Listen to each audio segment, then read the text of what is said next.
This Tuesday, adults are able to buy marijuana for recreational use here in Connecticut, a reality a long time coming. Through legislative debate, protests, and rallies, and a complex lottery process, retailers have waited for this day. We are speaking with one of them this morning. But first, an inside look at all that it took to get here. The Department of Consumer Protection's commissioner is here to tell us about the more than 37,000 applicants for just 56 lottery licenses. Plus, more on the rules and regulations and where they hope the industry goes from here.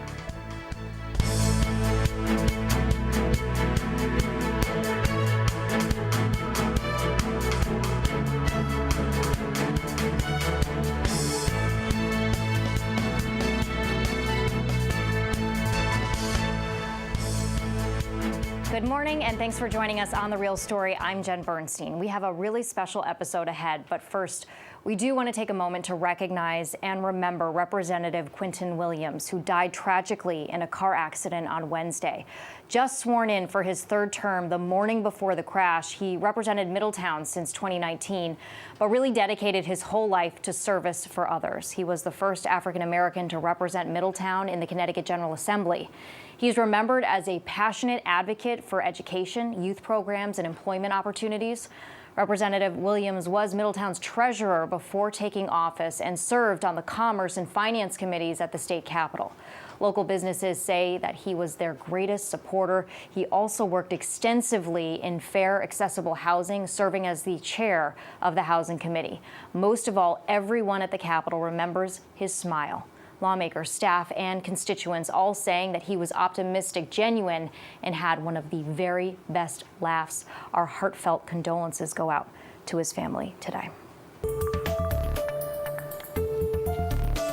All right, now the Department of Consumer Protection has notified 9 existing medical marijuana dispensaries that they can start selling recreational pot to all adults 21 and older at 10 a.m. on January 10th. But it's been a long process to get here. The commissioner, Siegel, joins us now to discuss the ins and outs of the lottery, the marketplace, and the hopeful growth of the industry right here in Connecticut. Commissioner, thank you so much for being here. I appreciate it. Thank you for having me. It's been a couple of years because I think the last time you were in our studio, and we're in temporary studio right now, our main studio is getting some lighting work, but it's been a couple of years since you came in, I think, because we had COVID with remote work, so good to see you in person. Yes, you too. Okay, so I know you've been very, very busy. Tuesday is when everything opens up. If someone wants to go and buy marijuana for recreational use, what do they do? So there's going to be these locations, and we've, advertised in our website, and you'll probably find news stories if it's in your town where these places are. So starting at 10 a.m., they're authorized to open. So if you're interested, be prepared. There may be a line. I think a lot of people are going to get excited to be part of that first day. But you can go to one of those locations, and if have your ID, because if you're over 21, you can buy up to a quarter of an ounce of cannabis, and there'll be a variety of product types I expect available and for you to choose from. Okay, so we have, I know you were just talking about these certain retailers, right? They were able to get a hybrid license, and that's on your website too, and we'll have that on our website as well. The specific locations, what are there, 9 of them, I think, that you can go and buy this from, a quarter of an ounce, as you said. And I do think it's interesting that you're anticipating lines right at 10 a.m. Are you concerned about the supply for people who use medical marijuana as well? That's something you're looking at, right? With something that was important to us throughout the process. And so one thing, in order to get approval to become hybrids, so the existing ones already sell to medical patients, they had to present to us a medical preservation plan and explain this is how we're going to ensure that our patients can, have enough supply, but also, get their supply, get into the building, or have it, picked up, or some other way to get the medicine they need. We're also encouraging patients, buy medicine a little bit ahead of time if you can. So maybe go to the store on Monday and get your medicine so that you don't have to go those first couple days when adults are also going to be lining up. Yeah, that's a good point. And you also wanted to make sure that the cultivators had enough space, right? Talk about that a little bit. Yeah, and this was built into the law, and what you don't want to do is open up the market with too little supply available. So if only one cultivator was available, you may quickly run out of supply. So the law required that there be 250,000 square feet of growing and manufacturing space. And so with the 4 large cultivators who are currently serving the medical market, they collectively met that threshold. And so once they'd all applied and had approval and also, presented a medical preservation plan that we were comfortable with, then we were able to tell them, okay, you can also begin supplying the adult market. And that we gave everybody the 30-day notice, which will, on Tuesday, kind of come up.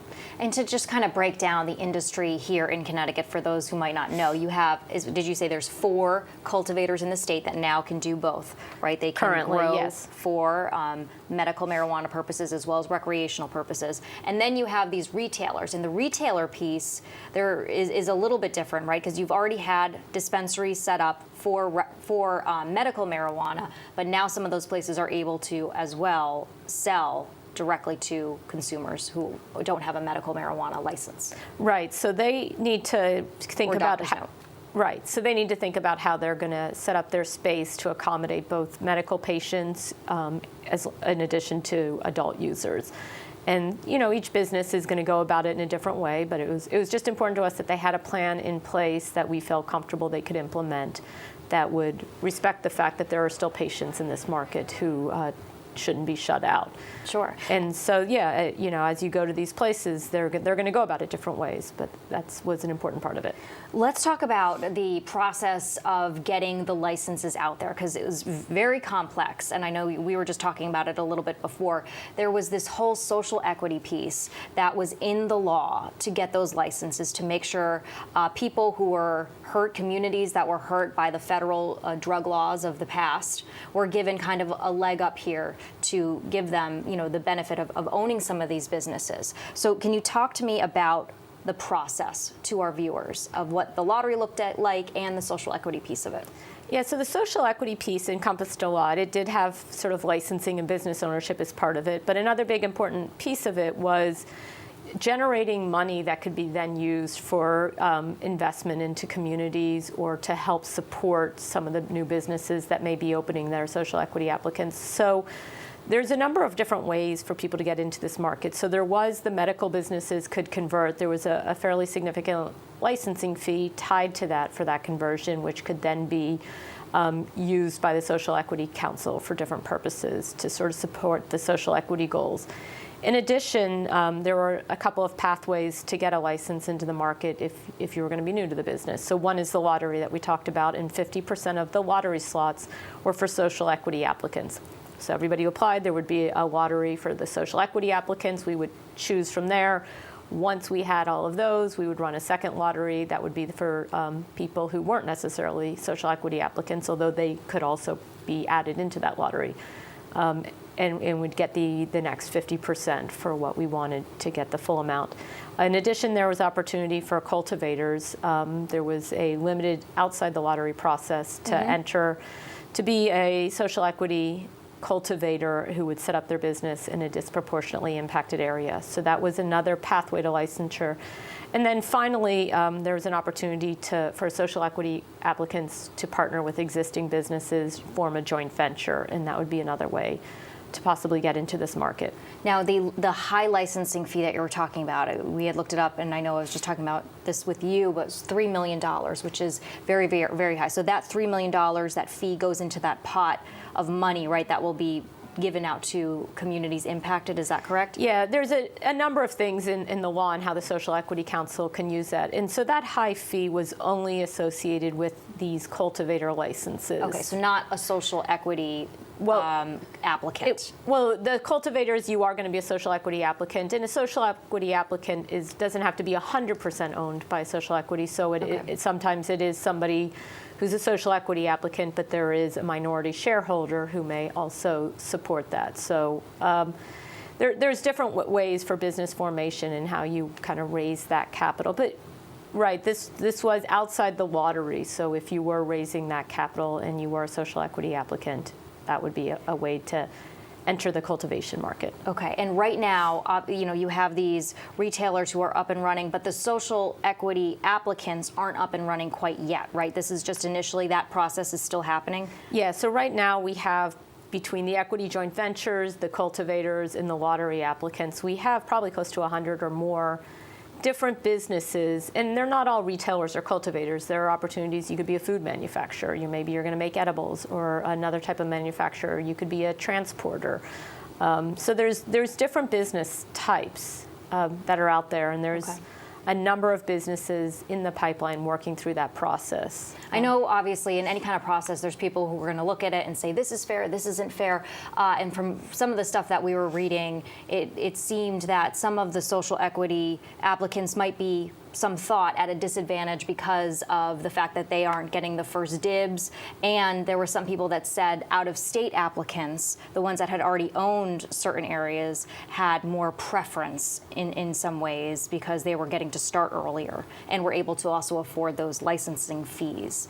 What's your response to that when you were seeing those criticisms? Yeah, I mean, the law was set up in a way where, it was a compromise among a lot of interests. And so there was, if you already had a business and it had a license and it was improved and you were making or selling products, which was the medical businesses, you were kind of further ahead in your process. In terms of being able to enter this marketplace. And that's why there was the large licensing fee tied to this. There was a recognition that the way it was set up, it was going to be easier to get yourself up and running and approved, but there would be a fee that would then be part of, be reinvested by the Social Equity Council. But then there are a lot of license types available for social equity businesses, and those will start throughout 2023, I believe, opening up. Okay. And you were just saying that we have this pot, and I think I was reading $50 million in it that's going to go back to communities, right? Is it the Social Equity Council that is going to distribute them, and do we have a timeline on that at all that you know of? I don't know the exact timeline, and there's, it's being spent in different ways. So some will be reinvestment into communities. There's going to be an accelerator program to help businesses get set up and running. There's a number of different ways that money can be used, and that's really the Social Equity Council. Although we work closely with them, they are separate from the Department of Consumer Protection, so they can speak more to the timeline and how that money specifically is going to be used and broken out. And just at the end here, just to give people a rundown too, because obviously this is completely new in our state. If someone goes and buys, and this is more of a legal question, but I would assume you probably know this too, someone goes and buys that 1/4 ounce and they have them on their person, they're not going to be charged if they're pulled over or something like that unless they're believed to be under the influence, right? You're allowed to possess a 1/4 on you. Yeah, so if you bought it legally, the possession, there may be rules. You shouldn't probably have it open in your car. Sure. You shouldn't be using it in your moving vehicle, things like that. But right, that you shouldn't be sort of walking out of these stores and then arrested for the very thing you just bought. Right, I know. But it's interesting because it's a different mentality now, because you go and you're like, oh my gosh, this has been illegal for so long, and then all of a sudden you're walking out with it. And also something important to note, that if you have a medical marijuana doctor's note, or you can go and buy it because of your medical condition, you are allowed to possess more. Right, so medical patients, but again, what we want is for people to be responsible about Sure. it. Keep it, we're requiring it to be packaged and labeled in a way where it's really clear these products contain THC, they're not meant for children, they need to be in childproof packaging. And so even though it is legal, it is for people who are 21 and older, and we are hoping that people will be responsible about that. We hope so. Okay. Commissioner Michelle Siegel, thank you so much for coming on and talking about this, and good luck on Tuesday. Thank you. Okay, appreciate it. All right, coming up on The Real Story, more on the start of recreational marijuana sales in our state. We are getting an inside look at what to expect from one of the dispensaries themselves. Stay with us.